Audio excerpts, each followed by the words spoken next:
Olá, seja bem-vindo, bem-vinda a mais um Clube FI Entrevista. Hoje é dia de falar de infraestrutura. A gente fala bastante de fundo imobiliário, mas tem outros produtos que você precisa conhecer, diversificar o seu portfólio. E os FI Infra vêm crescendo.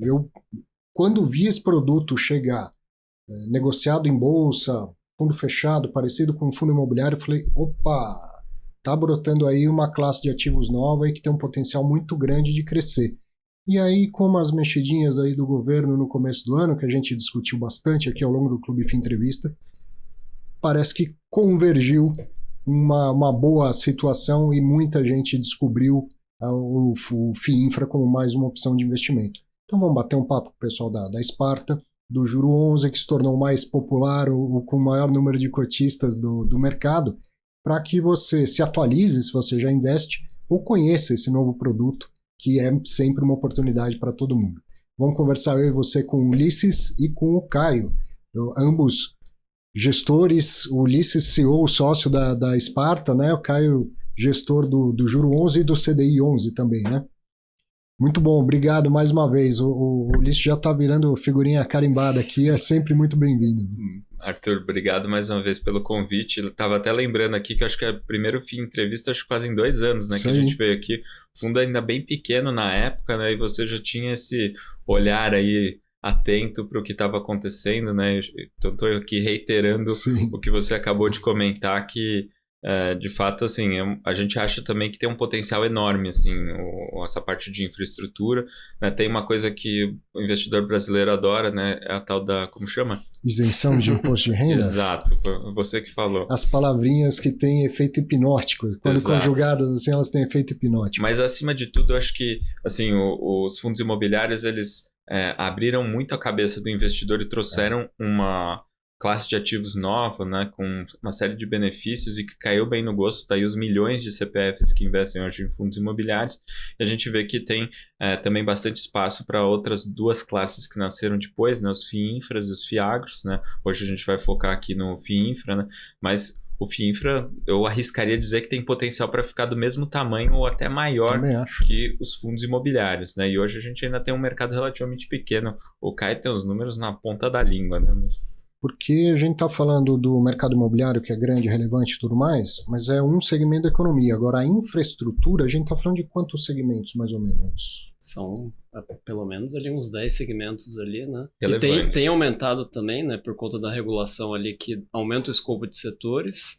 E hoje o mercado de debêntures incentivadas tem ali entre um pouco mais de 300 bilhões, né?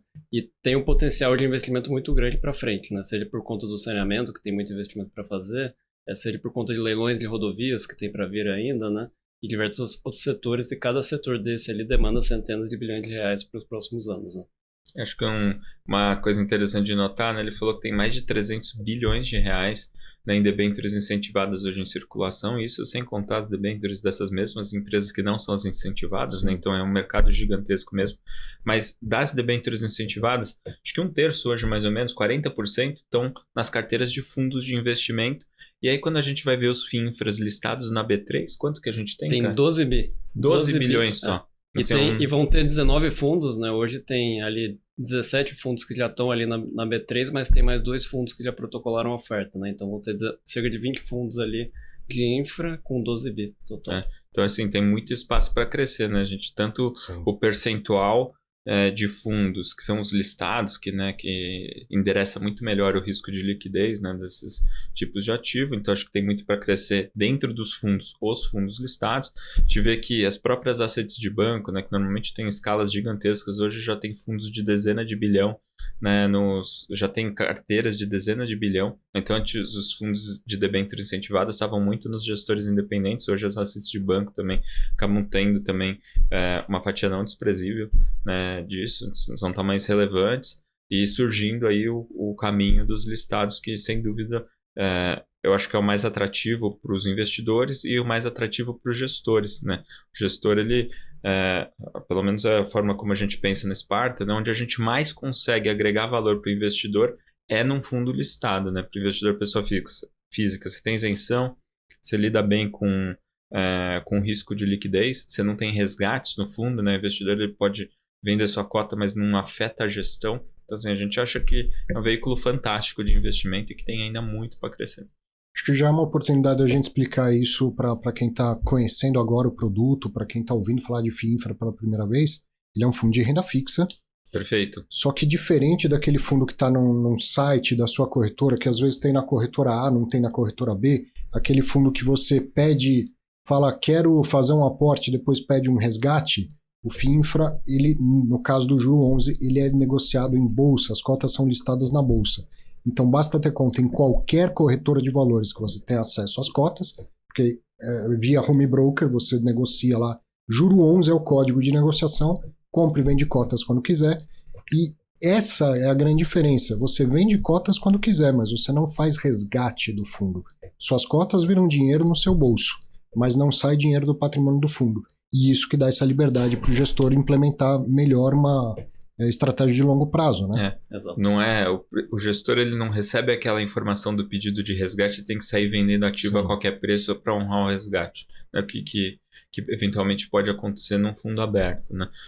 Então você tem muito mais flexibilidade como gestor para, gostei desse ativo, tem uma qualidade de crédito boa, tem uma remuneração adequada, acho que é uma boa oportunidade de investimento, vou investir, né? E aí, para o fundo crescer do mesmo jeito que não sai dinheiro, não entra. Quando eu vou lá e compro cotas na bolsa, não está entrando nenhum dinheiro no caixa do Juro 11. Perfeito. Para que entre dinheiro, precisa fazer novas emissões de cotas. Isso. Que é um rito que ele é regulado pela CVM, né, para ter toda uma preocupação com qual é a publicidade das informações adequadas, que chegue de maneira equitativa a todos os investidores, né? Então acho que é um rito que é adequado para esse modelo de fundo de fato, né? E aí a gente tem, aí sim, quando tem ofertas, né, daí sim você está aumentando o tamanho do fundo, né?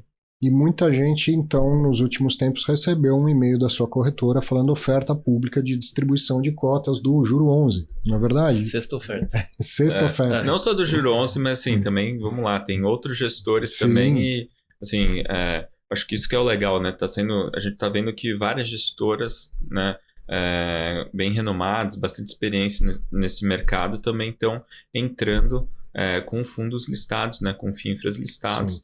E acho que isso ajuda a respaldar ali a tese de investimento, né, o veículo, né, o FII Infra, ao mesmo tempo em que dá opções de estilos diferentes para os investidores, o que é excelente do ponto de vista de diversificação, né? Cada um, acho que entre os fundos listados a gente bate o olho, cada um tem um perfil, né? Inclusive em relação a indexador, né? Sim. Né, as debêntures incentivadas, elas são atreladas ao CDI normalmente, ao IPCA normalmente, né? Então quase todos os FII Infras, os primeiros, né, quase todos eram indexados ao IPCA. De repente, né, a gente mesmo com o CDI 11, né, que é um fundo que faz hedge total e tem um perfil indexado ao CDI, né? Hoje em dia já tem outros fundos também com esse perfil, né, montando ali um que a gente chama de peer group, né, que é o grupo dos pares, né? E inclusive com outros nomes de boas gestoras que estão explorando essa estratégia, que vem valor, né, para o investidor nesse tipo de estratégia. E vocês popularizaram o DAP, porque hoje o investidor pergunta para o gestor de um outro FII Infra, você usa DAP? Para saber se ele vai virar de PCA para CDI ou não. A gente usa o DAP em dois tipos de estratégia, né? A gente usa o DAP para fazer o hedge total, que a gente chama, né, que é quando converte o fundo com perfil IPCA no perfil CDI, né? Então esse é um dos casos de uso. E também a gente usa o DAP no Juro 11, né? Muitas vezes as pessoas esquecem disso, né? Mas a gente faz o hedge parcial. A gente reduz, né, o prazo médio dos títulos públicos equivalentes para ele não oscilar tanto, né? Então isso, muita gente pergunta assim para a gente, mas o Juro 11 ele acaba oscilando menos a cota do que os outros FII Infras que tem no mercado, né? Porque até então, o Caio me corrige se eu estiver errado, mas o nosso, o Juro 11 é o único que faz essa estratégia do hedge parcial. É o único hoje que faz o hedge parcial. Os outros fundos que não fazem o hedge parcial, mas são indexados IPCA, o que acaba acontecendo é que eles oscilam mais para o bem e para o mal. Tem horas que eles vão ganhar mais que o Juro 11, tem horas que eventualmente a gente pega, que nem esse momento atual do mercado, que a gente vê uma desvalorização dos títulos públicos atrelados à inflação, eventualmente esses fundos estão chacoalhando um pouquinho mais do que o Juro 11, né? Que também está chacoalhando mais menos, porque faz o hedge parcial. Sim. Bom, vamos explicar um contexto que foi, eu diria que o crescimento dos FIINFRA, ele está contratado, ele vai acontecer, as pessoas vão conhecer melhor o produto, vão entender a importância de ter num portfólio. Mas a verdade é que por um efeito rebate, vamos dizer assim, de medidas do governo, esse crescimento foi acelerado. Verdade. Então, no início do ano, o Conselho Monetário Nacional mudou as regras para CRI, CRA e para LCI e LCA.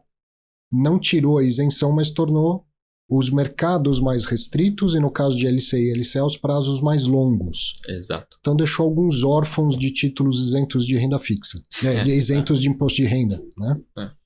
Eu gosto de pensar assim, que antes a gente estava num modelo de farra do boi, né? Sim. Que tinha título isento para tudo que é lado e, acima de tudo, título isento com baixíssimo risco. Né? Então, você tinha... E com liquidez, né? Com liquidez, né? Então, assim, para quem estava usando LCI e LCA como reserva de liquidez nos bancos, com garantia da FGC, etc. e tal, estava usando bem, isso reduziu bastante. Quem também estava comprando títulos como CRI e CRA de empresas que muitas vezes não necessariamente estavam diretamente atreladas a esses segmentos, né, imobiliário e agro, né, também conseguiam comprar empresas de ótima qualidade isentas. Né? E aí o governo, acho que numa atitude duplamente correta, ele, primeiro, mantiveram o estoque, não mexeram para trás, não rasgaram contrato. Acho que foi o primeiro ponto que é digno de nota. Verdade. E o segundo ponto é que eles falaram, não está bem da forma como a gente gostaria que estivesse, então a gente vai dar uma ajeitada daqui para frente. Acho que isso foi muito bem colocado do ponto de vista do governo, né, de respeitar, né, o que já estava autorizado, etc., e ajustar para frente em linha com o que eles acabam achando que é o adequado. E daí você teve uma valorização, um aumento da procura das debêntures incentivadas. Por quê? Porque eles justamente acabam sendo o título que não mexeu, continua sendo aquele título que tipicamente tem bastante previsibilidade, protegido da inflação, isento de imposto de renda, então meio que virou o grande candidato natural a todo esse excesso de demanda que estava tendo, né? E que ajuda a financiar, de fato, infraestrutura no país. Né? Então, as empresas que a gente tem nas carteiras dos FIINFRAs, etc., a gente olha e são assim, as empresas que, de fato, você quer incentivar, quer que tenha um financiamento de longo prazo para investir no setor de infraestrutura. Né? Acho que um movimento importante, né, olhando numa perspectiva não desse ano, mas de 10 anos, é que há 10 anos atrás, essencialmente quem financiava infraestrutura no país eram os bancos públicos. O BNDES principalmente. Isso. E hoje a parcela mais relevante desse financiamento de longo prazo é através do mercado de capitais, através das debêntures incentivadas. Então, assim, isso tem um valor para a sociedade que pode entrar governo, sair governo, muda ideologia, etc. Mas, assim, isso é uma conquista tão acima de todas essas discussões mais conjunturais que, assim, ninguém mexeu. Então, acho que essa é a maior prova. Na verdade, mexeram mais a favor. Né? Mexeram mais a favor. Diminuir a burocracia das novas emissões, né? Aumentando o número de setores. Então, a tendência, na verdade, é que aumente mais ainda a emissão de debêntures incentivadas. Né? Mas onde tem que ser, de fato, incentivado, né? Acho que isso que é legal. E um reflexo também esse ano, né? As ofertas de debêntures incentivadas já somaram quase 60 bilhões nesse primeiro semestre, que é já quase o valor total do ano passado, né? Então, no primeiro semestre já teve um número de ofertas quase o tamanho do ano passado. Inteiro. Até lembro que no começo do ano tinham algumas pessoas perguntando pra gente, vocês têm uma estimativa de quanto vai ter de emissão de debêntures incentivadas esse ano? Será? E alguém ventilou o número, a gente falou, vai ser maior que o ano passado, né? O ano passado foi 70, se eu não me engano, né? 70 e pouquinho. A gente falou, vai ser maior, mas não sei quanto vai ser exatamente, né? E daí uma hora surgiu ali na mídia 100 bilhões, pode ser que passe de 100 bilhões. A gente, nos primeiros 6 meses foi 60, né? Acho que é muito fazer regra de 3 aí. Agora é essa. Tomara que... Essa tá fácil, em 6 meses é só 6 meses é 60, né? Mas então, assim, tomara que seja mais do que isso. Mas eu acho que são notícias muito positivas, né? Porque é o seguinte também. Vocês acabaram recentemente a 6ª emissão de cotas, uma captação tremenda, mais de R$1 bilhão. R$1 bilhão. 1 bilhão redondo. Apetite teve mais. Muito mais. Teve quase 2 bi, mais de 2 bi de demanda. Mais de 2 bi de demanda. E outros FIINFRA listados estão fazendo captações, e a gente tem que lembrar que esse produto tem uma variável que é condomínio aberto. Sim. Então, muita gente fez aportes em fundos abertos, inclusive acho que vocês devem ter na casa. Eu vi notícias na imprensa, inclusive, de gestores que falaram, opa, fechamos para aportes porque está entrando muito dinheiro. Olha lá. Então, o que acontece? Se entra muito dinheiro, você tem que alocar num produto e não acha esse produto para alocar, isso acaba também te trazendo uma dificuldade de gestão. Então, é importante que tenha emissão de novas debêntures para que dê vazão a esse dinheiro todo que foi captado, tá certo? Exato. E que entre no tempo certo, no ritmo certo também, né? No caso, a gente hoje, na Sparta, a gente tem 14 bilhões de reais sob gestão, dos quais tem 5 bi em fundos de infra, sendo que metade é o Juro 11 e o CDI 11, né, que são fundos listados, e outra metade são os fundos de debênture incentivadas, que são esses de condomínio aberto, né? Os de condomínio aberto, os dois principais a gente até fechou para captação, porque estava acelerando demais, né, o ritmo de captação, e para a gente o ritmo importa. Importa muito, você começa a ter muita demanda, você começa a ficar, putz, tenho que alocar de qualquer jeito, e alocar de qualquer jeito não combina com os objetivos de um gestor que quer se propor a fazer um trabalho diferenciado, né? Então a gente freou ali a captação desses fundos de condomínio aberto. Olha que interessante, presta atenção, você que está aprendendo agora, a diferença de um condomínio aberto para um condomínio fechado, e como o condomínio fechado tem muitas vantagens para todo mundo que está aqui na mesa, né? Você investidor, eu investidor e eles gestores. Eu costumo dizer, vocês fiquem à vontade para discordar de mim, mas que num condomínio aberto, vocês cuidam de escolher a captação. O que eu vou comprar e vender, mas não escolhem o tempo disso. Porque tem hora que vem uma enxurrada de dinheiro e o gestor pode falar, não é o melhor momento para comprar, mas não para de chegar dinheiro dentro do fundo. E a hora que ele fala, agora eu queria comprar, vem a tal da ligação da tesouraria falando, eu tenho que devolver tantos milhões de reais que estão pedindo resgate. Então o timing acaba sendo do investidor e não do gestor. Você não consegue implementar a sua estratégia por completo. No condomínio fechado, você pode até estar errado na estratégia, mas você segue na sua estratégia, sem essa interferência de fora do investidor, que num momento que nem esse, o presidente fala, dólar sobe e tal, tenho certeza que está tocando o telefone agora pedindo resgate, não é verdade? O pessoal ainda não está pedindo resgate, mas... Não muito resgate, não, tranquilo por enquanto. Mas assim, a didática está perfeita, assim, Arthur, é exatamente isso, né? Você não controla quando vai entrar ou não num condomínio aberto, e no condomínio fechado você tem uma estratégia, né? Tanto que a gente falou assim, a gente nem ia fazer uma oferta agora do Juro 11 no primeiro semestre, né? A gente não tinha isso planejado no começo do ano, a gente esperava, a gente tinha feito a quinta oferta, ela terminou em dezembro, né? A gente falou, estamos alocando aqui os recursos, né? Estamos com perspectiva, e a gente tinha na cabeça, assim, grosso modo, que talvez no fim do ano a gente fosse fazer uma próxima captação do Juro 11, se tivesse tudo alocado e tal. Acabou que tivemos um monte de oportunidade de alocação, e a gente está vendo uma possibilidade de alocação nos próximos meses bem interessante, e foi por isso que a gente falou, bom, para conseguir capturar isso, eu acho que o ideal seria a gente antecipar, né, a captação de recursos, né, vai trazer mais liquidez para o fundo, vai pulverizar mais a carteira, vai conseguir aproveitar todas as suas oportunidades, e aí a gente conseguiu antecipar essa janela de captação. Acho que isso vem bem a favor, né, dos cotistas, né? Então, assim, tem ganhos que a gente já observa, né, claramente, né, questão da liquidez, questão de diversificação da carteira, tem outros ganhos que a gente acredita que a gente deve capturar ao longo do tempo, né, Caio? Se for olhar do ponto de vista de liquidez, né, a liquidez já dobrou, né, praticamente, já foi para 8 milhões por dia, é o FII infra mais negociado hoje na bolsa, né? O número de cotistas também foi para quase 80 mil cotistas. A carteira, ela está hoje com cerca de 70% de alocação total, então a gente já alocou cerca de 40% da oferta, e sendo que o carrego da carteira já está quase IPCA mais 8, sendo que ainda falta caixa para alocar, né? Então está num momento bem interessante para alocar. Tem 30% em caixa ainda e está IPCA mais 8. Espetáculo. É isso. É poder aproveitar os ciclos e contraciclos do mercado quando o produto é fechado. Eu estou com o relatório gerencial de junho, que foi divulgado recentemente, e já tem esses dados consolidados aqui, né? 76.828 cotistas, 2 bilhões e 100 milhões, 2 bi e 100 de patrimônio do fundo, um carrego da carteira de IPCA mais 7,7. Isso tudo daqui a pouco vocês vão explicar para mim. Aquele gráfico que fala de onde vem o resultado, tudo a gente vai aprender aqui em detalhes. Então tem um carrego de 7,7%, um spread de crédito de 1,1%. Você vai aprender tudo isso hoje. Presta atenção, continua no papo aqui. Duration de 3 anos, enfim, o fundo mudou. Mudou de cara. O que todo mundo entende aqui, não tem erro. 2,1 bilhões de patrimônio líquido. Assim como o investidor tem perfil, um fundo também tem, não é?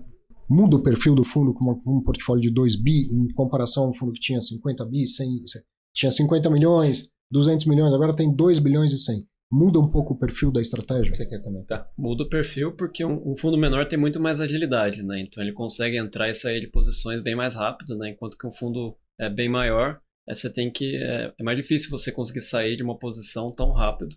Então a gente tem que pensar em posições de fato de longo prazo, é mais difícil de girar. Por outro lado, um fundo maior, né? A Sparta hoje com o tamanho que tem, nós temos acesso a muito mais oportunidades do que no passado, né? Então com um fundo de 50 milhões, você não tem tanto acesso a todas as ofertas primárias de debêntures incentivadas. Agora com um fundo de 2 bi, aí você tem acesso a tudo, né? Provavelmente hoje tem alocação em uma debenture de 50 milhões de reais. Sim, a maior debenture do fundo é cerca de 3% do fundo, né? Então tem ali cerca de 60 milhões de reais. O que era o fundo inteiro antigamente. Exato. Perfeito. E sempre foi, assim, a estratégia predominante não era assim, vou estruturar operações e carregar. Com este tamanho, já dá para estruturar algumas operações. Pode começar a entrar esse tipo de coisa no fundo? É uma provocação muito boa. A gente... pode acontecer isso, mas a gente ainda não está pensando em fazer isso, né? A gente sempre se propôs a ser uma casa que não faz originação, né? Que a gente compra o que é estruturado por outros parceiros, por coordenadores, bancos, etc., né? E particularmente no mundo de infraestrutura isso é super relevante porque o tamanho das operações realmente são de centenas de milhões de reais, às vezes de bilhão de reais.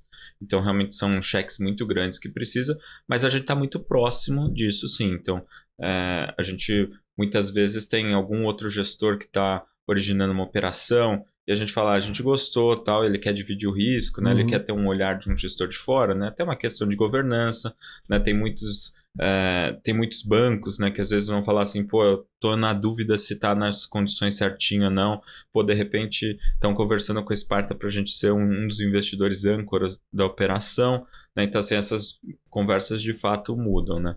Isso acho que a gente já tinha um pouco dessa experiência, né, com crédito de maneira geral, né? A gente já está bastante tempo na estrada e conforme foi crescendo bastante o volume de recursos sob gestão, a gente começou a entender que tinha essa mudança de perfil sim, então tem operações que você deixa de ter tanta vantagem competitiva e tem outras que você passa a ter, né? Então vai mudando, né? Então não é que acabam as oportunidades, é que elas mudam um pouco de cara, Exato. como o Caio falou, né? Exato.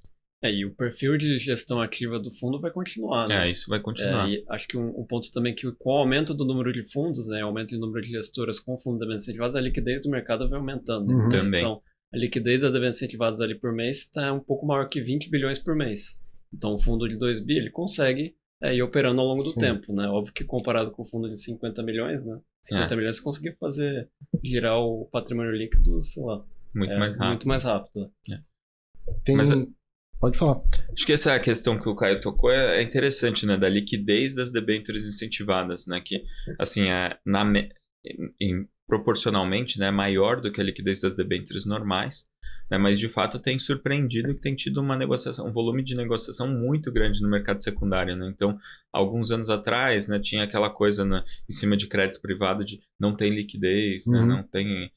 Se você comprar, você está casado até o dia que vencer essa operação. Isso não é verdade mais, né? Em especial nas debêntures incentivadas. E acaba trazendo um leque de oportunidades muito grande, porque você pode estar comprando com algum desconto, né? Então, às vezes pode ter uma bagunça no mercado, né? Muito vendedor motivado no mercado, a gente pode estar vendendo com desconto, a gente pode estar comprando. Em outros momentos a gente pode estar desinvestindo, seja porque a gente acha que um ativo já valorizou demais, né? Tá bom, ou temos coisas melhores para comprar no lugar, então vou vender isso daqui, seja porque às vezes a gente está um pouco desconfortável com o risco daquela operação, daquele emissor específico, né? Então, um dos casos que a gente costuma citar como exemplo é a de Light, que a gente já teve no passado, inclusive no Juro 11, mas desinvestiu ainda em 2022, e aí quando teve o problema no comecinho de 2023, a gente não tinha mais Light na carteira, então a gente estava com a carteira tranquila, saudável, vendo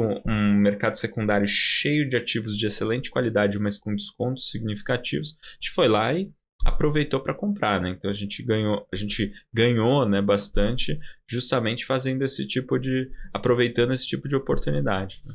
Eu vejo, lendo o relatório gerencial, e você que investiu ou pretende investir no Juro 11, leia os relatórios todos os meses. Ele sempre começa com esse comentário do gestor, e tem um comentário aqui dizendo que vocês zeraram a posição numa debênture de rodovias, qual que é aqui? Via Brasil BR-163. E eu vi que teve um rebaixamento de rating, não dessa, mas de uma outra. É uma história parecida, assim? Aproveitou para girar uma debênture e sair de um caso? Acho que nem sempre a gente está zerando as posições por conta do risco, né? Acho que o que a gente está avaliando aqui é o risco e retorno, né? Então, a gente está olhando, eu prefiro dentro do setor, dentro desse segmento, eu prefiro estar nessa ou estar em outra, né? Então, a gente está realocando a carteira, né? Então, a gente está toda hora acompanhando, de fato, a Via Brasil é um caso que tem tido um rebaixamento de rating ao longo do tempo, né? Mas a nossa visão é que não que a empresa vai ter um problema, mas na taxa que ela está atualmente não fazia muito sentido carregar.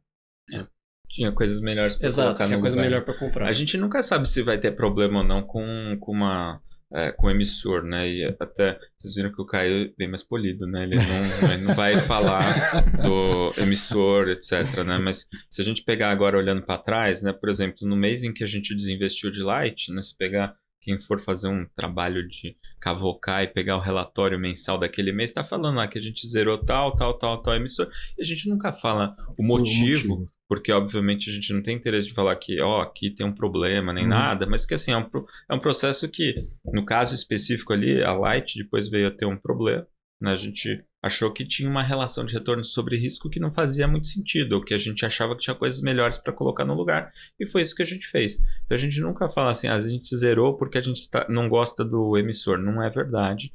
A gente, eventualmente, pode achar que tem outras oportunidades, às vezes no mesmo segmento, no mesmo perfil parecido, mas com uma taxa melhor, a gente prefere estar sempre otimizando. Ou no mesmo perfil de risco, né? No mesmo perfil de risco e tal, né? Então a gente está sempre otimizando essa relação de retorno sobre risco, né? Às vezes você vende porque o ativo ficou caro. Teve uma melhora, o mercado se empolgou, o preço ficou mais do que você acha que vale, você aproveita e vende e põe o lucro no bolso. É que nessa você já cantou a bola que já teve uns rebaixamentos, o cara confirmou tal, mas assim, às vezes pode ser porque a gente, na nossa opinião, ficou caro. Sim. Né? De fato, assim, poxa, de ano repente... passado teve muito disso, né? Teve várias, né? E assim, às vezes são nomes de excelente qualidade de crédito. Por exemplo, aquele monte de transmissora que a gente comprou o ano passado, que são assim, o filé mignon do mercado em termos de qualidade de crédito, né? São normalmente os emissores com melhor qualidade de crédito. Sim. A gente comprou com desconto muito grande no começo do ano passado, já zerou quase tudo. Sim. Se for ver Eletrobras, Energisa, Equatorial, todas essas empresas. E não é porque CETEP a gente comprou também. Pode pôr na tela, Henrique. Aproveitando então a sua fala, eu cheguei aqui no gráfico da distribuição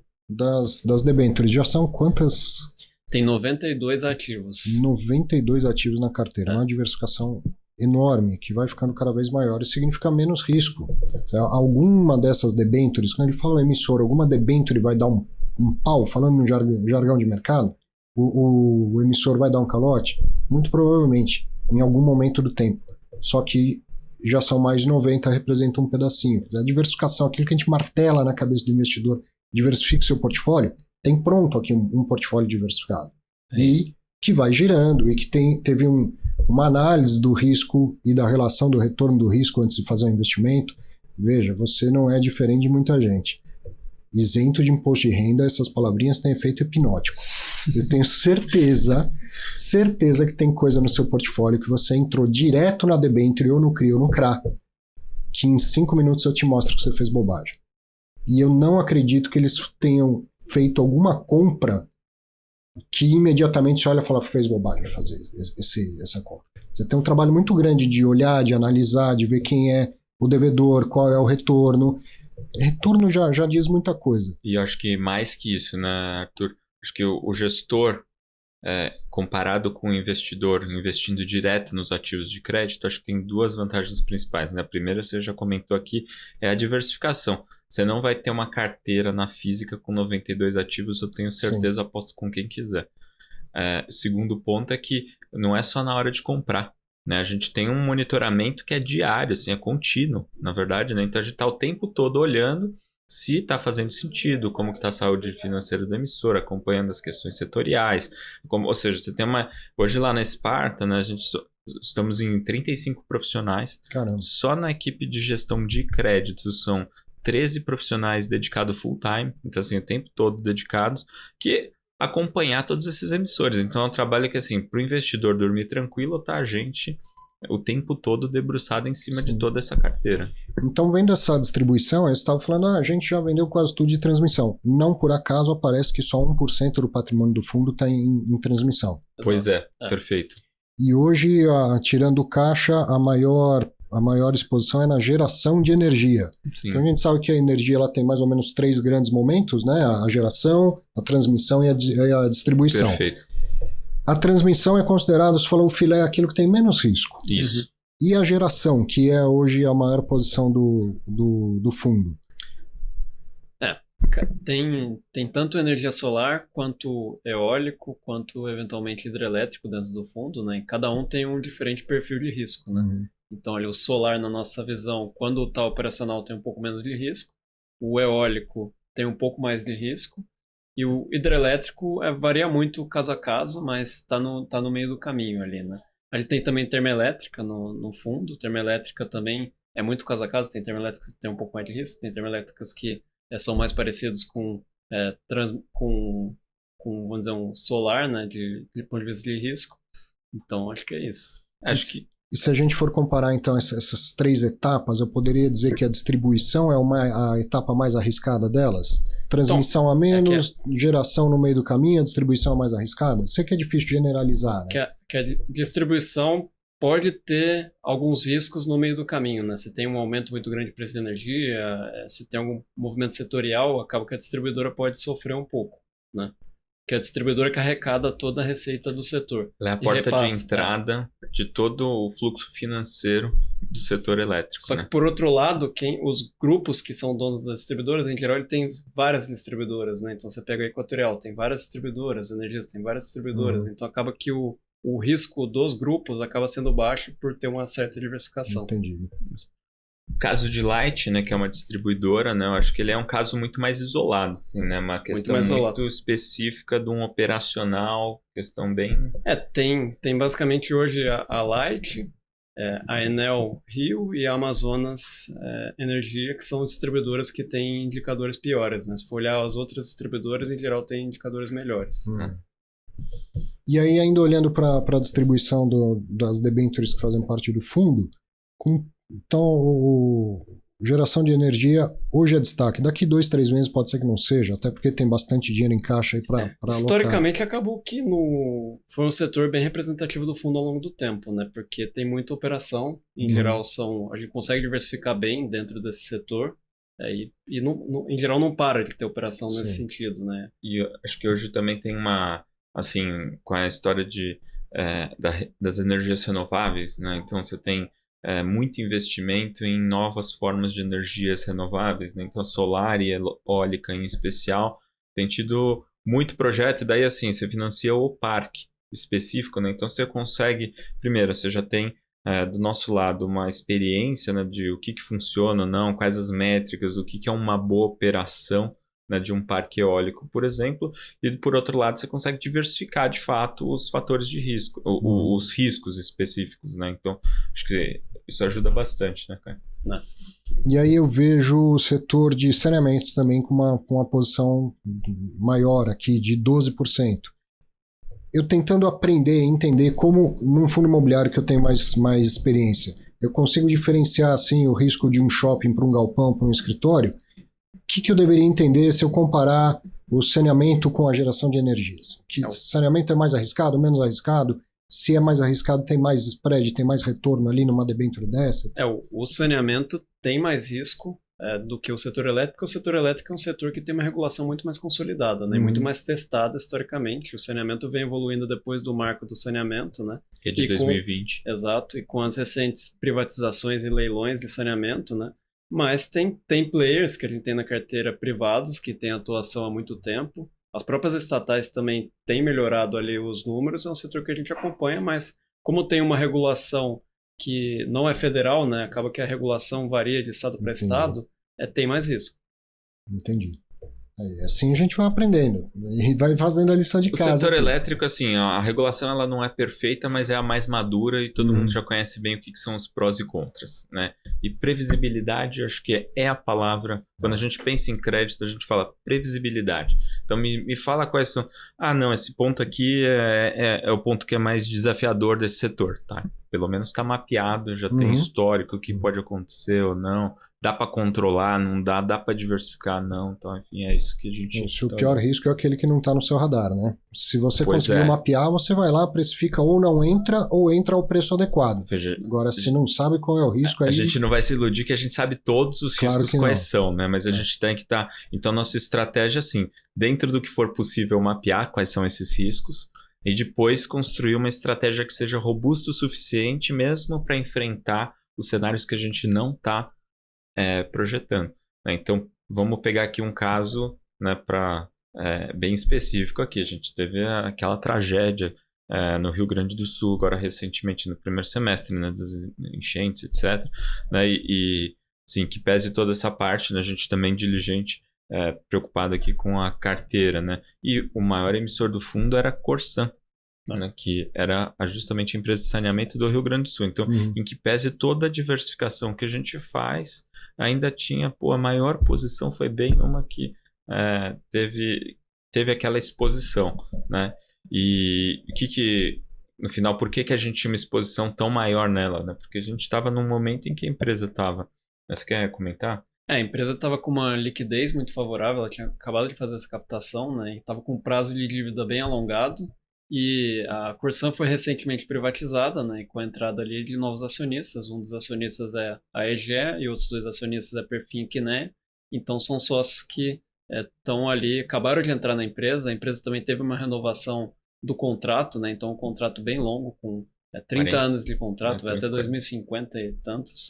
Então tem o acionista não vai deixar essa empresa de lado porque teve um momento difícil agora agora que ele entrou, né? Agora que ele entrou teve esse momento mais difícil, mas é uma concessão muito longa, né? Tanto que o impacto que ela trouxe profundo, né, foi assim, pela situação da empresa, apesar de todo o desafio que vai ser operacional, a empresa estava bem posicionada para enfrentar isso daí. Então, apesar de ser a nossa maior posição também, era uma posição de 4%, não era uma posição que isso é absurdo, e que mesmo com alguma reprecificação que teve dessa debênture, assim, o efeito que teve na cota do fundo foi imaterial, né? Então, acho que construir uma carteira diversificada, né, acho que é justamente isso, é você se preparar para cenários que às vezes você nem sabe quais são. Exatamente. Né? E que ninguém estava prevendo enchente, né? Muito menos daquela magnitude. Né? Ninguém está prevendo, sei lá, a gente pega as histórias todas que a gente tem de crédito, né? Muitas vezes você não consegue prever, né, o que vai acontecer. Você tem que estar preparado mesmo assim. E a diversificação é o que te ajuda, né, a estar preparado para os imprevistos. Eu falo que imprevisto não é imprevisível.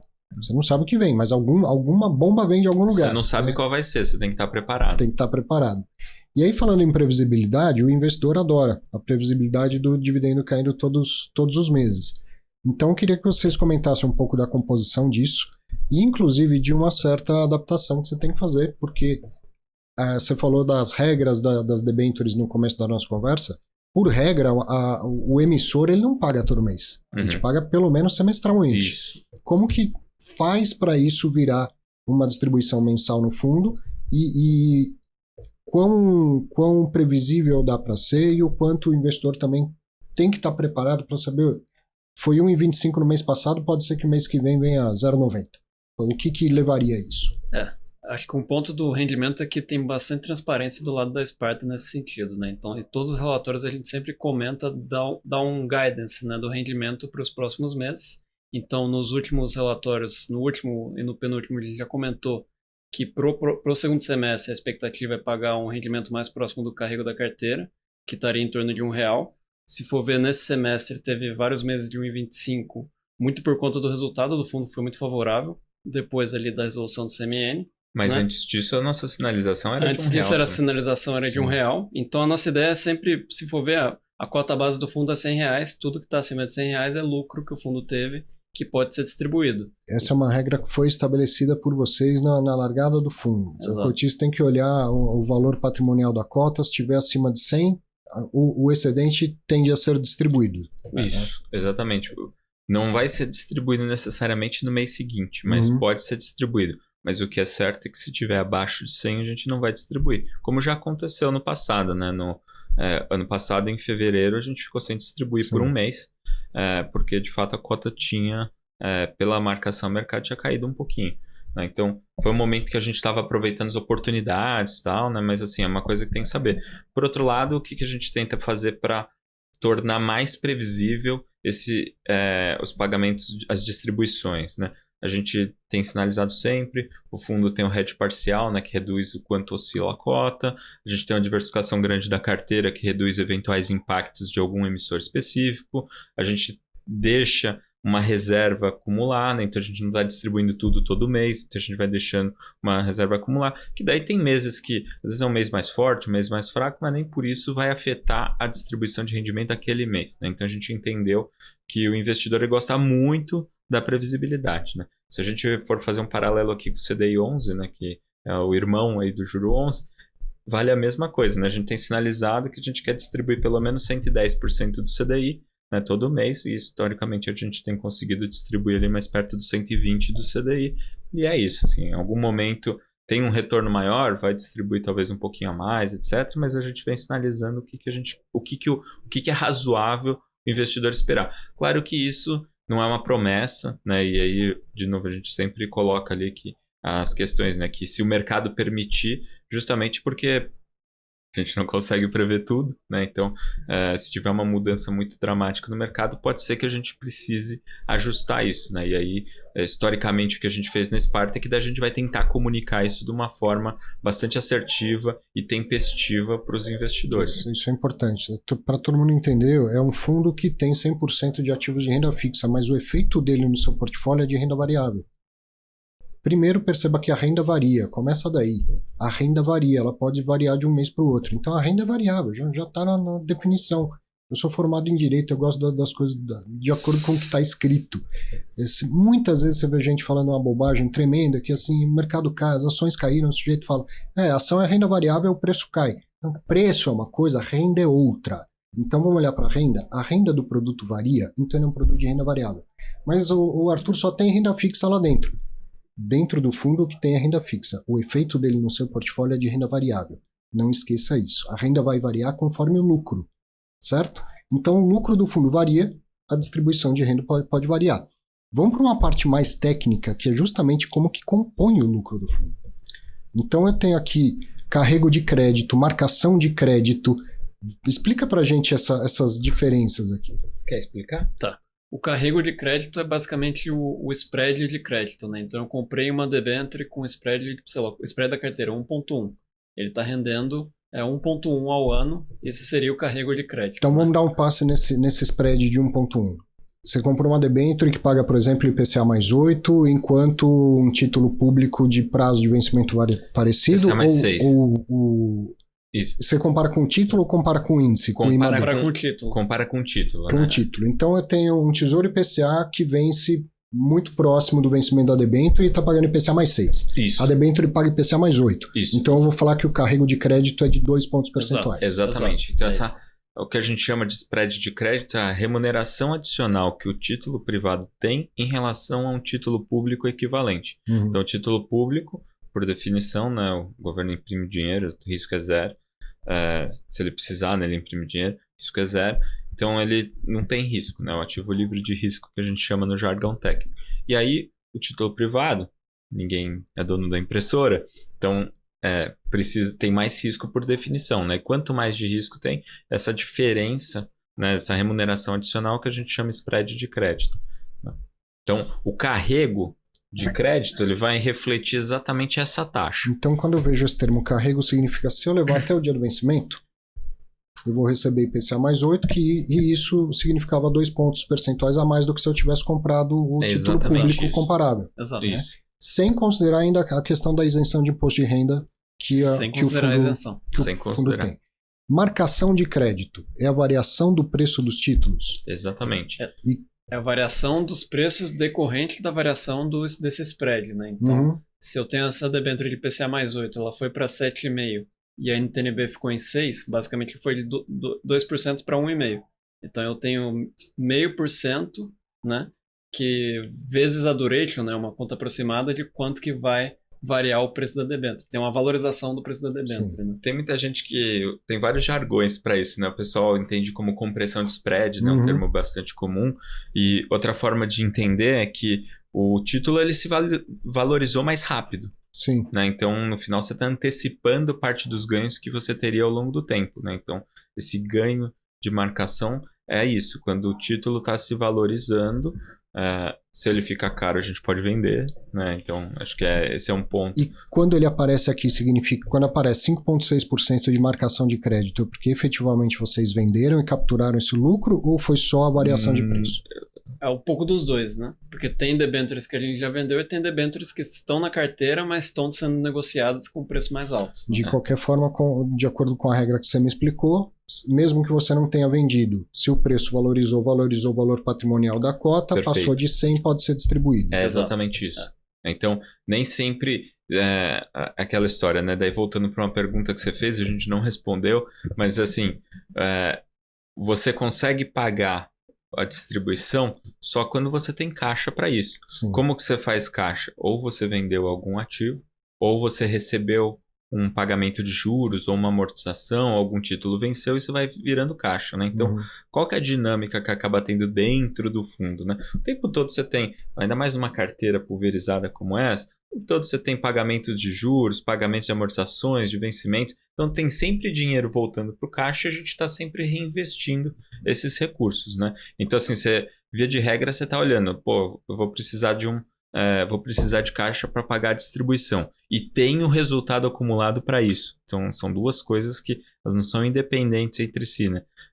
Eu tenho que ter os dois para poder efetivamente fazer a distribuição. Tipicamente, a gente tem caixa, né? A gente não é daqueles fundos que, não, eu vou ficar 100% do fundo alocado o tempo todo, né? Então, sem caixa nenhum. Por quê? Porque a gente sempre está vendo oportunidades, você precisa ter recursos disponíveis para conseguir aproveitar as oportunidades. Tá? Então, tipicamente, a gente tem ali pelo menos uns 4% de caixa. Tá? Então, nunca é um problema o caixa para o pagamento da distribuição. O que a gente considera importante no pagamento das distribuições é ter resultado para isso, ou seja, ter tido valorização.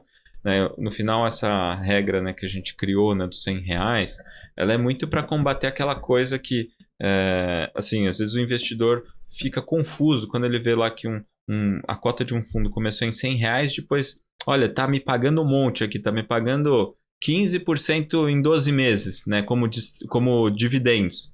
Aí você olha a cota e ela tá 90, daí você fala, peraí, te pagou 15, mas tá 90. O efeito líquido aqui para você foi 5%, e 5% é ruim para esse período, né? Então, o que a gente fala é assim, ó, para facilitar para o investidor. Cara, a gente quer todo o resultado que a gente conseguir, a gente quer transformar ele em dividend yield. Mas eu não quero te entregar um negócio abaixo de R$100, que é o preço inicial da cota. Então, assim, para ficar fácil, a gente adotou essa regra. Você preserva o valor do patrimônio do fundo, só distribui se estiver acima. Que então, fazendo aqui um paralelo, algum paralelo com o mercado imobiliário, seria assim, eu tenho imóvel, o aluguel, que é o quanto eu ganhei a mais, eu posso distribuir. Mas assim, aquele valor inicial, o imóvel em si, não está disponível ali para distribuir. Não está disponível para distribuir. Como então que imobilizado. Depois vem uma parte aqui de alocação dinâmica que, por coincidência, está zero no mês de junho, mas deve mudar em alguns meses. O que é alocação dinâmica? É o giro da carteira? Não, a alocação dinâmica é a diferença do indexador do fundo versus o IMAB5, né? Então, o benchmark do fundo é o IMAB5. Se lembrar ali, teve um momento do fundo que a gente trocou o fundo para CDI, justamente no momento de deflação, né? Mas depois ele voltou para o IMAB5 e aí nos últimos 12 meses, basicamente, a gente está no IMAB5, então não teve nenhum descasamento nesse sentido. O mês que eu olhar aqui tem alocação dinâmica de 1% tal, já sei que bastante coisa virou para CDI com o uso do derivativo. Se a alocação dinâmica sair do zero, é porque você também saiu do hedge parcial ou você tirou o hedge total ou você fez um hedge total, né? Mas alguma coisa você mexeu no hedge. Então, assim, como a gente coloca lá, a primeira barrinha de todas é o IMAB5, né? Então, assim, é o desempenho dos títulos públicos que a gente escolheu como benchmark do fundo.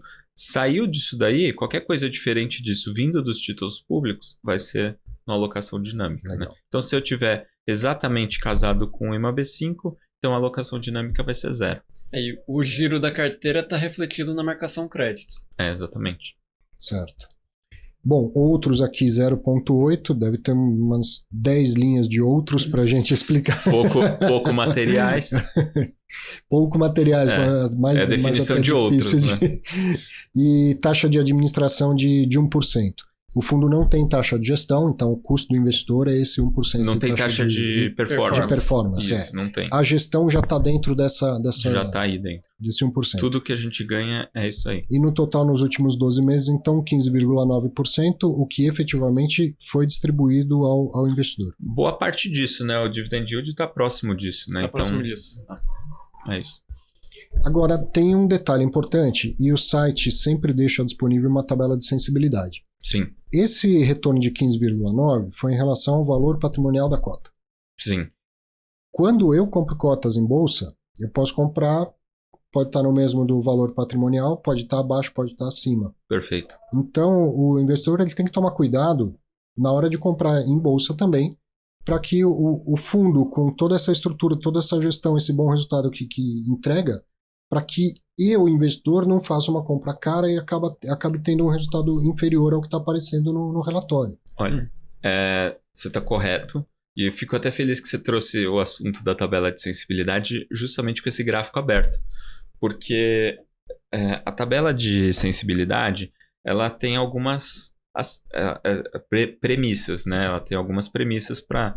E as premissas que a gente usa, assim, olha, você vai ter o IPCA mais o carrego, que seria equivalente a gente pegar a taxa do IMAB5 mais o carrego crédito, ignorar essa parte de marcação crédito, né? E aí já está o primeiro grande problema dessa tabela, né?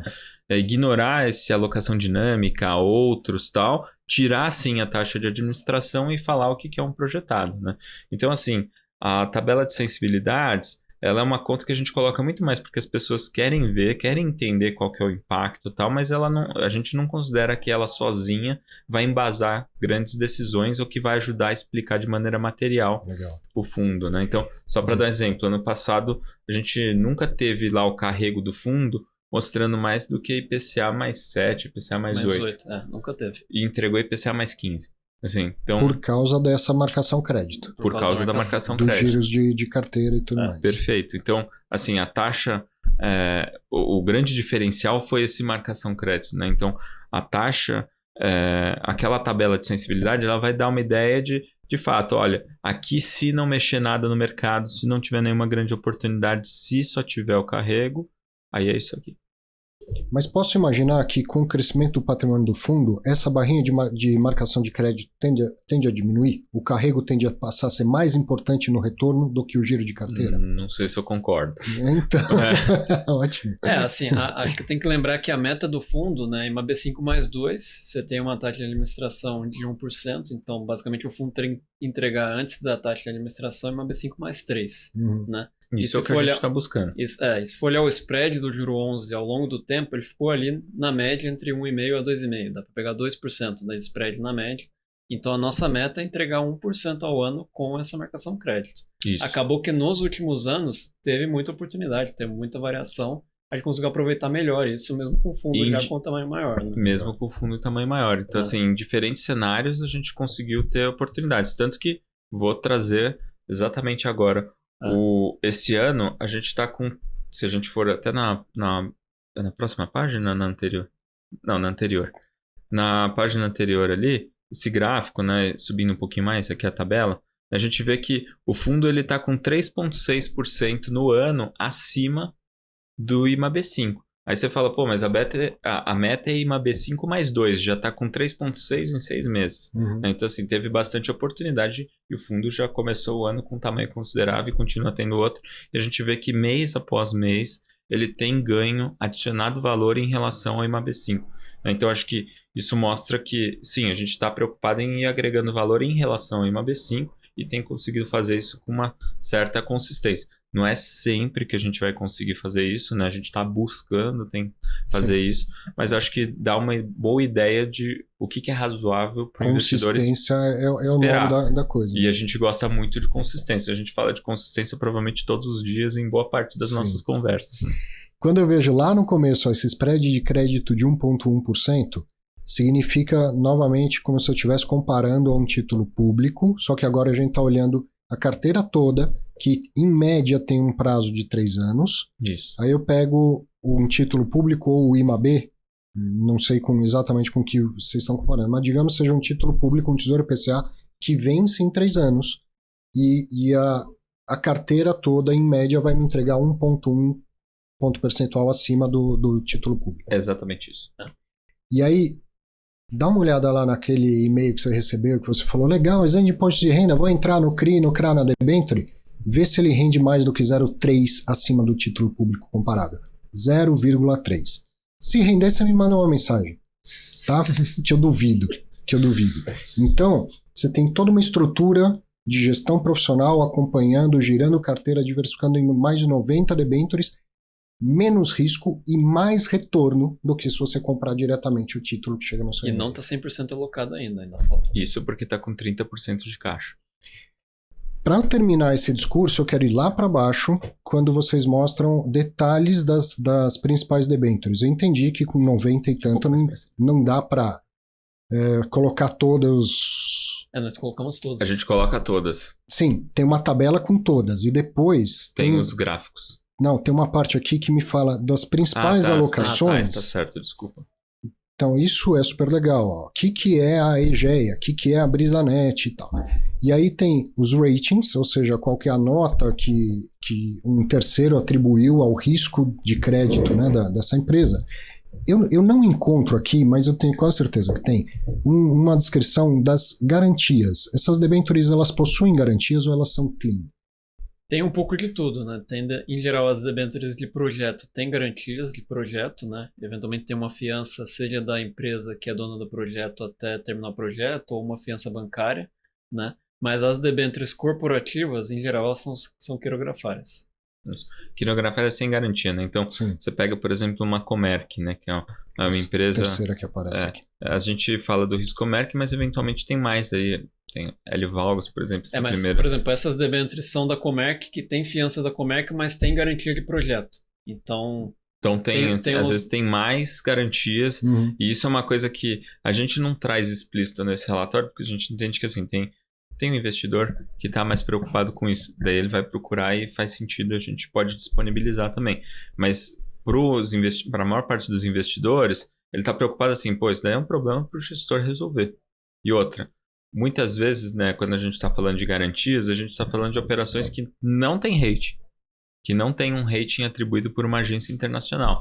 E aqui a gente vê que em todas elas, praticamente, acho que das 92 ativos, se não me engano, tem dois ativos que não tem rating. Então, assim, a carteira como um todo, ela tem um perfil que a gente chama de high grade, que é de alta qualidade de crédito, né? Então, você tem uma agência de risco chancelando isso e, ao mesmo tempo, a gente, gestor profissional, a gente faz essa análise, né? Então, todo o nosso time de análise, ele está fazendo isso. Pô, isso pode ser um hábito meu do mundo de fundo imobiliário, que a gente vai em fundo de CRI e vê tudo quanto é garantia lá de cada um dos CRIs. Mas que não tem rating, que às vezes, de fato, você nem conhece qual que é o tamanho da operação, você nem tem acesso a informações, né? Aqui praticamente todas as empresas são companhias abertas, que tem informações públicas, balanço, governança, etc. Que é diferente um pouco do perfil que a gente entende que é mais assim aquela operação estruturada, que de fato, o que é operação estruturada? No final, muito dos CRIs acaba sendo isso, né? Você tem lá uma operação que você fala, pô, isso daqui sem garantia eu não dou dinheiro de jeito nenhum. E aí você vai colocando reforços e proteções e garantias, etc. para falar, não, nessas condições eu invisto, né? Essas daqui são empresas que tipicamente são gigantescas, governança, dados públicos, modelo de negócio bem estabelecido, regulação, tudo isso isso em cima para falar o quê? Aqui tem um nível de previsibilidade tão grande que em alguns casos eu topo sem garantias, em outros casos eu vou querer investir só se eu tiver uma quantidade grande de garantias. E aí dá o balanço do risco e retorno, em que a gente está falando de um retorno de 1,1 e algumas coisas clean, sem garantia, outras com garantia e tal, mas se aparece isso que chega na caixa de e-mail, uma debênture que vai pagar 0,30 acima de um título público, interessa para o gestor de um FII Infra? Pode interessar. Depende, né? Depende. Se comparado com outra debênture do mesmo risco que estiver pagando bem mais, talvez faça sentido. Né? Ele pode eventualmente operar, mas hoje, por exemplo, é muito difícil. Hoje a gente tem ficado fora disso.